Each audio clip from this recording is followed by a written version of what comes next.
Et maintenant, j'ai un grand plaisir à donner la parole à Florence Lasnon du Sausset. Donc, tu es pharmacienne diplômée en management et en marketing, en gérontologie et pharmacie clinique. Tu as rejoint hvillage.com à sa création en 2000 et le réseau Humanitude. Tu as organisé les 9 premières éditions du colloque et tu es aujourd'hui instructeur au sein de l'école Humanitude. Tu as intitulé ton intervention « Perte de repères, de l'importance du bus vertical et de la verticalité ». Tu as à peu près 15 minutes pour ton exposé. Merci beaucoup. Écoutez, je suis vraiment ravie de vous retrouver. Ça fait un bien fou de se voir. Vous avez manqué. Et aujourd'hui, j'ai vraiment le plaisir de venir vous parler donc, du rôle de la verticalité, du buste vertical dans la notion du temps. Alors, historiquement, nous sommes issus du lit qui soigne.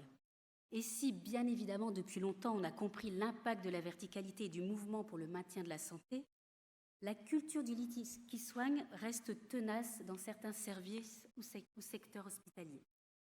Il n'est pas rare de constater la grabbatisation iatrogène. Il n'est pas rare de rencontrer des personnes alitées en permanence. Il n'est pas rare de lever des résidents un jour sur deux, argumentant qu'ils sont fatigués et nécessitent le repos au lit, ou par défaut quand il manque de personnel dans les établissements. Or, nous constatons que la permanence du corps à l'horizontale provoque une régression cérébrale. Cela fait écho à de nombreuses situations de personnes observées dites grabataires, pour lesquelles le maintien au lit révèle, entre autres, la perte de la notion du temps. Écoutons ce que nous dit Monsieur Jean.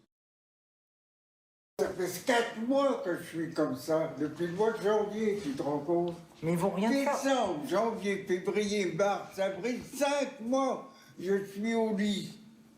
Tu te rends compte ce que ça représente, 5 mois au lit? Mais papa, Que j'ai rien fait. ça fait pas 5 mois qu'on est confiné. J'ai rien... Papa, ça fait pas 5 mois, ça fait 6 semaines qu'on est confiné. Ah non, je suis là depuis le mois de novembre. Oui, mais... Perte des repères, perte de la notion du temps. Comment l'alitement, l'horizontalité peut-elle mener à la perte des repères de la notion du temps? Et à contrario, comment la verticalité, à minima le buste vertical, peut-elle être un point d'appui des repères?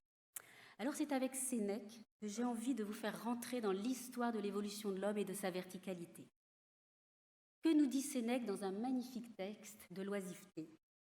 Sénèque nous dit: c'est un esprit curieux que la nature nous a donné. Pleine du sentiment de son industrie et de sa beauté, elle nous a engendrés pour être spectateurs de si grands spectacles. C'est au milieu d'elle-même qu'elle nous a établis et elle nous a donné de voir tous les êtres autour de nous.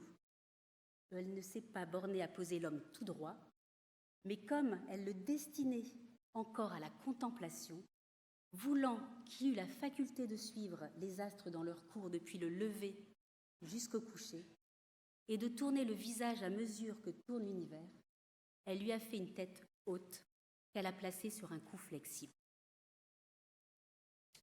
Ainsi, l'homme, au cours de son évolution, se redresse, se pose en homme tout droit.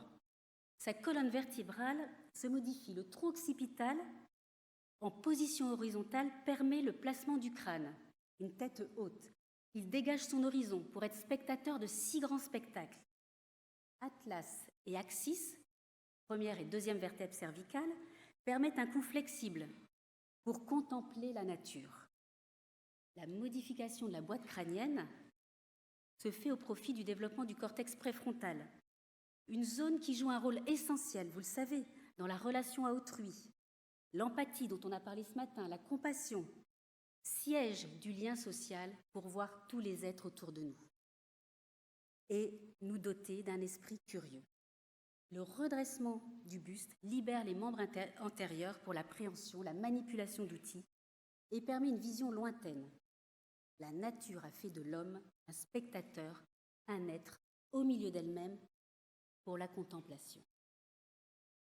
La contemplation, l'étonnement, l'émerveillement, ces émotions causées par un événement, une réalité, seraient à l'origine de la philosophie, ce qu'on appelle l'étonnement socratique, sésame de l'entrée dans la maison philosophique. Ainsi, l'homme, tout droit ou avec le buste vertical, la tête haute et le cou flexible, est prédisposé à la contemplation, à l'étonnement, à l'émerveillement, donc à la philosophie. Et si pour les Grecs, en particulier les stoïciens, la verticalité est pour l'homme moteur pour atteindre son télos, télos c'est le but, c'est la finalité, c'est notre destin, la verticalité est aussi moteur de son fonctionnement psychique et physiologique. Physiologique, tous les systèmes, qu'est-ce qu'on va voir au niveau physiologique? C'est que tous les systèmes fonctionnels de notre organisme, y compris le cerveau, fonctionnent de manière optimisée quand nous sommes debout ou en mouvement. La verticalité de l'homme se pose ainsi comme un élément essentiel de sa santé, de son identité, du développement de sa pensée, de sa conscience, de ses liens avec autrui, de sa subjectivité. La verticalité est un repère, un fondement essentiel de l'homme, notre pilier identitaire.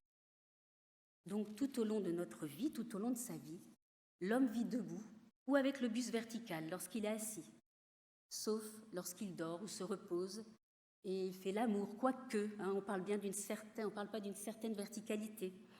Et si un homme, pour des raisons de maladie ou de handicap, ne peut se tenir debout droit sur ses jambes, c'est par la position de son buste à la verticale qu'il maintient son pilier identitaire. Alors pour comprendre comment l'horizontalité, l'alitement peuvent conduire à la perte de nos repères, revenons à la construction de ces repères et à la notion d'espace. Avoir conscience de nos repères et de l'espace nécessite la conscience de notre corps, c'est-à-dire de notre schéma corporel. Le schéma corporel, vous le savez, c'est la représentation consciente de notre corps dans l'espace. Vous tous dans la salle, là, vous êtes capables de me dire, les yeux fermés, sans regarder, comment sont positionnés vos bras, vos pieds, vos jambes, votre tête, vous tous, j'ai peut-être un doute parce que Olivier, je sais, qui va se reconnaître, je ne sais pas si, ça ma petite note d'humour, s'il va avoir conscience de son schéma corporel, mais c'est bien ça, c'est bien la représentation consciente, d'accord, de notre corps dans l'espace. Et l'acquisition de ce schéma corporel, elle est progressive. Ainsi, à la naissance, le bébé n'est pas conscient du monde qui l'entoure, ni de son propre corps, ni de la séparation entre les deux. Son cerveau est très peu connecté, son schéma corporel est extrêmement frustre, simplement issu des sensations in utero. Il n'a pas la notion de distance, il n'a pas la notion d'espace. On dit qu'il vit dans un magma perceptif, sorte de kaléidoscope sensoriel. Kaléidoscope sensoriel, qu'est-ce que ça veut dire? C'est qu'il ne fait pas la différence entre les sensations internes et les sensations externes. Le sourire de sa mère lui fait du bien, le lait qui coule dans sa gorge aussi. Et en grandissant, le renforcement de son système musculo-vertébral va lui permettre de tenir de mieux en mieux sa tête, de la tourner, de découvrir le monde qui l'entoure.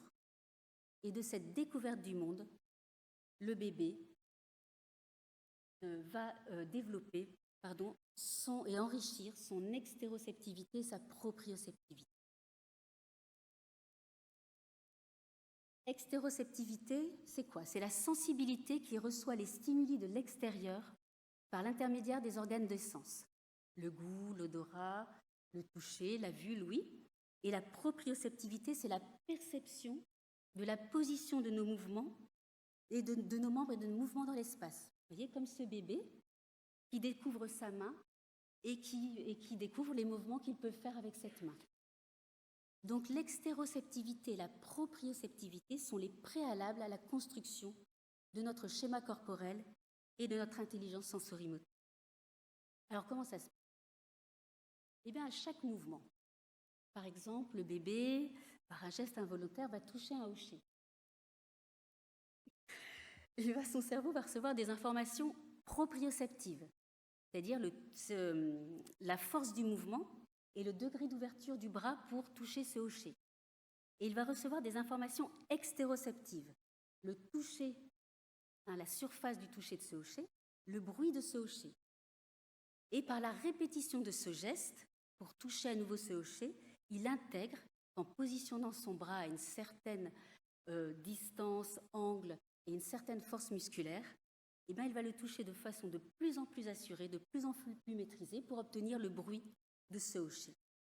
Et donc, ce petit homme va prendre conscience de son corps, des distances qui le séparent de son corps avec les objets, et il prend conscience qu'il se situe dans un espace à 3 dimensions.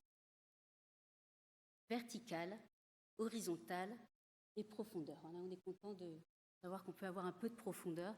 Et donc, c'est bien ce système à 3 dimensions qui, d'un point de vue géométrique, on est d'accord qu'un point, dans un système à 3 dimensions, un point est unique. Ça veut dire quoi? Ça veut dire que l'être humain prend conscience qu'il est un point unique d'un point de vue mathématique, il est un corps unique d'un point de vue physiologique, il est un être unique d'un point de vue philosophique et qu'il est un être unique en relation avec les autres d'un point de vue socio-éthologique. C'est la construction de l'unicité. Donc vous avez bien compris que c'est par le mouvement, la répétition des mouvements, des gestes, les stimulations sensorielles extérieures, de l'environnement, les interactions avec autrui, avec les personnes, que toutes ces interactions-là vont construire, c'est comme ça que va se construire notre intelligence sensorimotrice. Et cette intelligence sensorimotrice va s'accentuer quand le bébé va acquérir la marche. Et ce développement de l'intelligence sensorimotrice va permettre de passer à une autre étape de notre développement, l'intelligence conceptuelle. L'intelligence conceptuelle, c'est la capacité d'idées abstraites. Qu'est-ce que ça veut dire? Si je vous pose la question, un classique, un 4 pieds, une assise, un dossier, vous allez me dire une chaise. C'est conceptuel. Gauche, droite, c'est conceptuel. La notion du temps est conceptuelle. Les minutes, les heures, les jours, les semaines, les mois, les années, c'est conceptuel. Donc ce passage à l'intelligence conceptuelle se fait grâce à l'intelligence sensorimotrice et lors de l'acquisition du langage. Vous voyez, le lien, il est vraiment important et on remarque d'ailleurs qu'à partir du moment où le bébé commence à marcher, il y a une explosion du langage.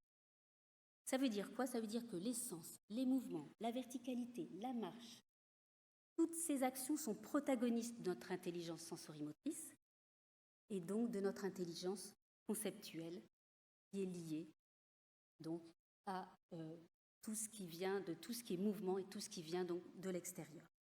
Donc par les mouvements, par la verticalité, par la marche, l'homme construit ses repères, son identité, le développement de sa pensée, de sa conscience, de ses liens avec autrui. Si je vous expliquais tout ça, c'est pour justement réfléchir à ce qui se passe quand on est en position d'horizontalité. Donc, que se passe-t-il pour une personne, pour les personnes qui restent au lit, qui ne sont plus levées, ou qui restent dans des fauteuils, vous voyez les fauteuils inclinés en position d'équilibre et qui restent en fait dans des positions avec le buste à l'horizontale toute la journée. Eh bien, c'est le chemin inverse à la construction de nos repères, donc c'est la déconstruction de nos repères. Qu'est-ce qu'il se passe pour ces personnes? Elles n'ont plus que le plafond pour vision. La tête perd de sa mobilité. Les informations sensorielles sont réduites. Les mouvements et les gestes se tarissent, ça s'arrête de plus en plus. Les interactions avec autrui, ça se raréfie. Les personnes sont placées dans un état de privation sensorielle. Elles ne reçoivent plus que des regards verticaux qui génèrent des émotions négatives de domination.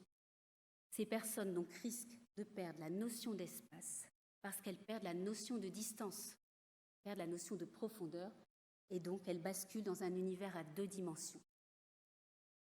Déconstruction du geste, déconstruction du schéma corporel, appauvrissement de l'intelligence sensorimotrice, par conséquent appauvrissement de l'intelligence conceptuelle, comme une véritable régression cérébrale. Ça veut dire quoi? Ça veut dire que l'horizontalité quasi permanente, hors les périodes de sommeil, la position du buste à l'horizontale met le cerveau dans la même situation que quand il était de 0 à 3 mois. Rappelez-vous, période où le schéma corporel est à peine élaboré, pas de notion du geste, pas de notion d'espace, majorité de regards verticaux, le cerveau se retrouve dans une réalité virtuelle d'un système à 2 dimensions, amenant à la sensation d'un magma sensoriel, sorte de kaléidoscope sensoriel, et il perd la conscience d'être un point unique. Perte de l'unicité, perte des repères, perte de la notion du temps, perte du langage. Alors comment se traduit cette régression cérébrale? Ça va vous parler, hein. La traduction de cette régression cérébrale s'observe avec l'installation progressive du corps en position fétale, bras et jambes se replient. On va observer des gestes autocentrés, la prise du pouce, la langue qui peut être pendante. On va observer des légers balancements du corps, le regard dans le vide, la perte de la communication orale.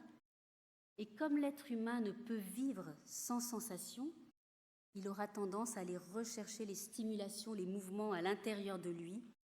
Au moins le cœur s'abat, hein, Barthes nous en parlait ce matin, et autant de signes qui vont nous faire replonger ces personnes dans ce qu'on appelle un pseudo-autisme gériatrique. Alors il faut changer évidemment nos représentations, nos pratiques. On sait qu'on travaille beaucoup sur la verticalité.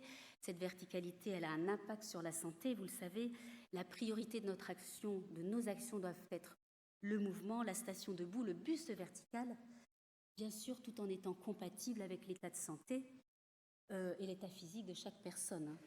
Dans la méthodologie de soins Ginesse-Marescotti, nous travaillons sur des techniques d'aide à la verticalisation, 20 minutes de verticalisation par jour, des programmes de verticalisation du buste pour les personnes qui n'ont plus d'appui, associés aussi à des techniques de réveil neuromusculo-articulaire, ce que nous appelons le switch-on. Et avec les connaissances des professionnels, avec les outils, le verticalisateur, les disques de transfert, les guidons de transfert, en fait, toutes ces techniques que nous avons à disposition, tout ce qui est aide à la marche, tout ce qui est évaluation, évidemment que la grabbatisation iatrogène devrait pouvoir être prévenue. Mais ce n'est pas levé à tout prix, bien sûr. C'est d'abord l'évaluation. C'est l'évaluation des appuis. C'est l'évaluation des capacités. Ce n'est pas tout de lever les personnes, de les verticaliser 20 minutes par jour. C'est aussi de réfléchir et se questionner qu'est-ce qu'on leur propose. Qu'est-ce qu'on leur propose à ces personnes toute la journée? D'où l'enjeu de la vie sociale, de la dynamique sociale, du lieu de vie, lieu d'envie, ce que vous expliquez, Christelle, juste avant. Pourquoi? Parce qu'il ne faut pas oublier que l'homme, tout droit, avec le buste vertical, jusqu'au bout de la vie, doit rester spectateur de 6 grands spectacles dans son destin lié à la contemplation. Je vous remercie.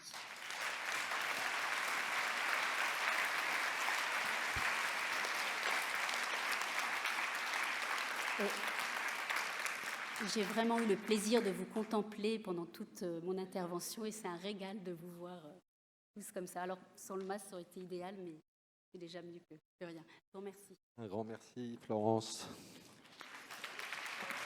Bravo.